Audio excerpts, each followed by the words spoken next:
What's going on, guys? Welcome back to my YouTube channel.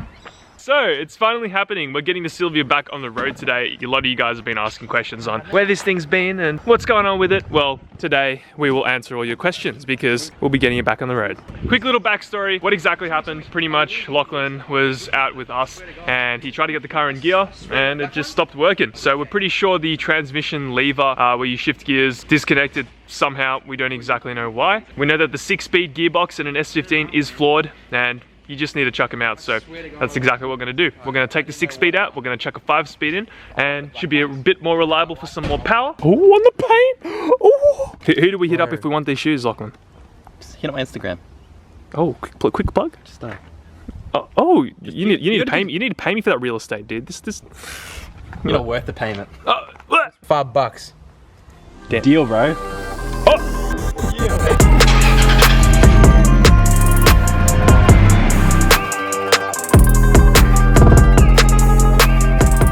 Because the S15 doesn't move, doesn't start, we gotta move it. That makes more sense.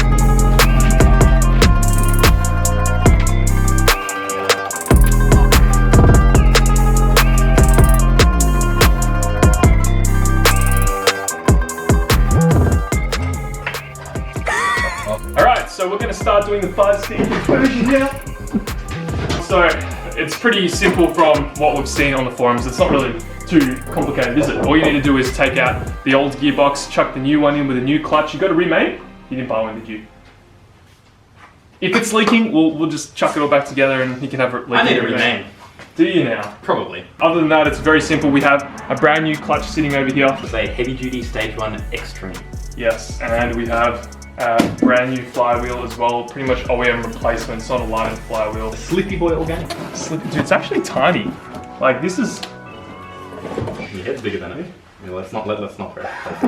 So pretty much everything that you need to do this conversion is the 5-speed gearbox, the clutch for a 5-speed. You need the front part of the tail shaft, the one that goes into the 5-speed, and then you need to retain. Then you also retain the tail shaft bit. That's standard with this S15. So the first thing that we're going to do is drain all the fluids, of course. So we're going to drain the transmission fluid. And do you reckon you're going to replace your diff fluid? Or you're not going to bother with it? No, I'll be fine. Keep some sludge in there. Alright, so yeah, we'll just drain the transmission fluid. Probably have to, you reckon we'll have to remove the exhaust? It's probably in the way, isn't it? Yeah, down pipe. Yeah. Cat. Hey, Lachlan, can you please pass me the 14mm? I got you. Oh, sorry, sir. Sorry, sir. Oh, not that one, not that one. No, my bad.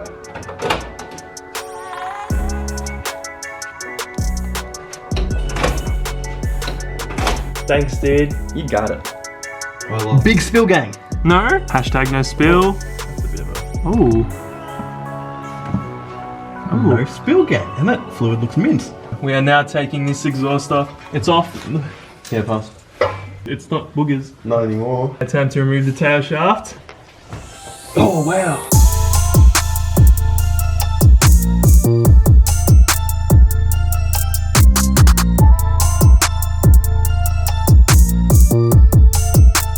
Alright, so we're just finding out some fun quirks of Lachlan's Benky S15. His wiring harness just it's just dangling here, dude. Who knows?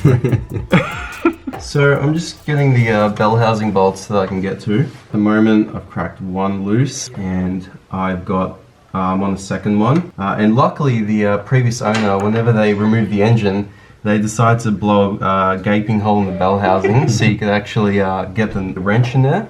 So if you can see that, come around here. So I don't know if you can see that, guys, but there was a big hole right there. So yeah.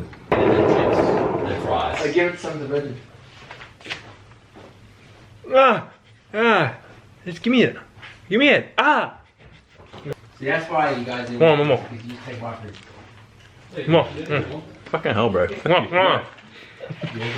Next stage of all this is to remove the slave cylinder. So very simple from what I can see so far. Looks like we've got to remove these two bolts right here. They look like 12 or 14mm. Just gonna get the gun and take them off. I will give you guys a quick update on what we are doing. Remove the slave, remove the tail shaft. We have now removed this part of the transmission I'm connecting it to the rest of the body. And that's because we are sort of lowering the transmission and the engine together so we can get more access to the top bolts. It's the hardest thing we probably need to do to get this transmission out. Man, it's like, look at this. Ugh. Can you see all the way up in there? Probably not. Yeah, wait, yes we can. Yeah, you see that? Little G7X power. Yeah, there's all these bolts all around here, so you just sort of take them off and follow all the way around, and yeah, it should be sweet. Starter should be loose too now. Oh no, there's one more. What am I doing?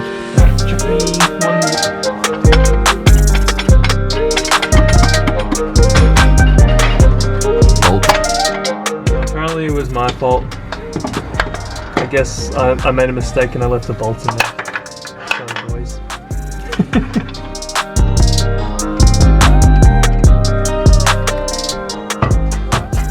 Oh yeah? Oh god. Oh, sketchy ass. This is so fucking sketchy. It's fucking gone, bro. Oh!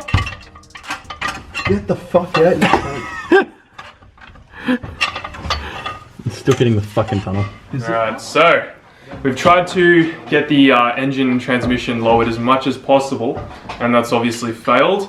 We're going to loosen the engine mounts a lot more than we have already, and hopefully that'll give us enough clearance because we're trying to move the transmission out and it's just hitting the tunnel.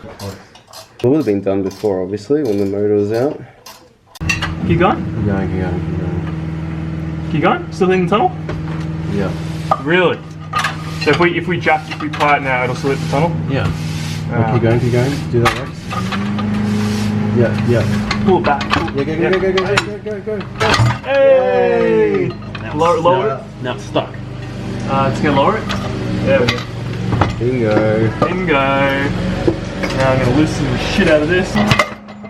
Oh! What just happened? I thought you were gonna smash the door. I know. Alright, so these are the holes that we were talking about. For some reason, there are two major holes right there. Look at that. Hello! Bro, I do not like this box. Alright, so we also have this beautiful. It's a Crown Athlete 3.5. It's a GRS 184, fresh off the boat from Japan. You might recognize Adrian from the status meet. So we've actually been talking on Instagram for a while, and he's finally here, dude. You finally get to see all the cars. It's literally a mess here. It's like a dealership right now. What do you call it? Like a car yard. Yeah. Just cars everywhere for days, but super nice, clean example of a Crown Athlete. Yes. Ooh. We got the Boss coffee can inside. Damn, JDM coffee. It's got a JDM tape in there as well. Yeah. We got all that Eurobeat on there. Hell yeah. Yeah, sick. I'm gonna let it drop. Actually, put your hand on it. Catch it. Turn it again. One more. I thought you can get a single note. I need to get a...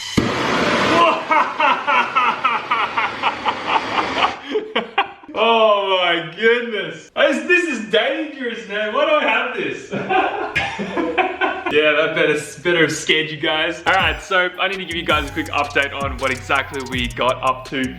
So we managed to take it off camera, but we got the flywheel off. It's a dual mass flywheel. I think I've got it somewhere around here, wherever it may be. Oh, here it is. So the flywheel was a little bit of a pain to get off. We had to lock up the engine by getting Lachlan to hold the crank bolt, and then I removed the rest of these bolts because the gun wasn't powerful enough to get them off. So Lachlan also managed to remove his first rear main seal. So all we did there was pretty much just drill right into the rear main. What you do is you drill a pilot hole, then you get a self-tapper and you just sort of drill that in, and then you pry it out with some pry bars. It's very, very simple and super effective. Seems wrong, but it's the best way to do it, I feel. The reason why we do have a blowtorch as well is because we need to heat up a bearing to get it off one of the thingamajiggas. It's so weird. Nissans are so weird. Coming from a Toyota and working on Toyotas, Nissans are like, they just do things a little bit different, and in my opinion, they're unnecessary. I'm sure there's good reasons for, I'm just a Toyota fanboy, let's be honest. But so what there is here is there's a bearing that sits on top of this piece right here, and that piece, I'm not gonna pick it up because it's dirty, slides along here with the clutch fork. Slides along there with the clutch fork. What you need to do is you need to take that bearing off, and in order to take that bearing off, you need to like heat it up and smack it off. So that's why we do have the blowtorch sitting in the toolbox. Look how sick this looks. It's in a little container right here, along with my drink bottle. It shouldn't have that. I really like fire, and it's not It's not smart that I have something like that near me. So unfortunately we did break that bearing, so Lachlan does have to source a new one, and we aren't able to put anything back on the car until Lachlan sources a rear main seal, of course, because that's what you need. It's a while you're in their job. Once you have the transmission off, you may as well do the rear main seal because you don't want to have to take that off again if it does start leaking. So Lachlan's gone ahead and he's bought a genuine Nissan rear main seal, and that should be arriving tomorrow along with his balanced tail shaft. So you do have to get the tail shaft balanced when you do pair the bit of the tail shaft that goes into the gearbox and the bit that goes into the diff. You got to make sure that it all balances together so it rotates smoothly and balanced. And just speaking out of my ass, but it's just how you got to do things. Man, this thing has seen, oh man, this thing has seen better days. It reeks in here. There's like this weird Coca-Cola scent that's gone stale over the months, and it smells very odd. Profit. Oh, yuck. Yeah, pretty standard S15. Clapped, molested. Sorry, Lachlan. Just making fun of your S15 now, but it's in my garage now, so it's my S15. What are you gonna do about it, huh? It's mine. This S15's mine. I mean, I get to drive it as much as Lachlan. Well, I probably have because it's been on the road for the past 2 months and he barely got to drive it, so it's our S15. You know what, Lachlan, we're pretty much a married couple at this point, so anything that's mine, anything that's yours is mine. Chloe's gonna hate me. Yeah, anyway. I wonder if this SR is gonna be healthy for some power. Who knows? Make your guesses, comment down below. I think it should be alright. It's got con rods and new bearings. Alright, I'm gonna stop mucking around in the garage. That blowtorch thing was already far enough. But thank you guys so much for watching. Get keen for part 2. We should have the 5-speed in next video. We'll get a couple of things that we still need to get and obtain before we get that 5-speed in. And we'll probably need the help of a couple other people to get that box in, because it's not the craziest, heaviest box in the world, but it's just really difficult getting the SR angles that an SR should never be on. And that's like that. Thank you guys so much for watching. I'll catch you all in the next one. See ya.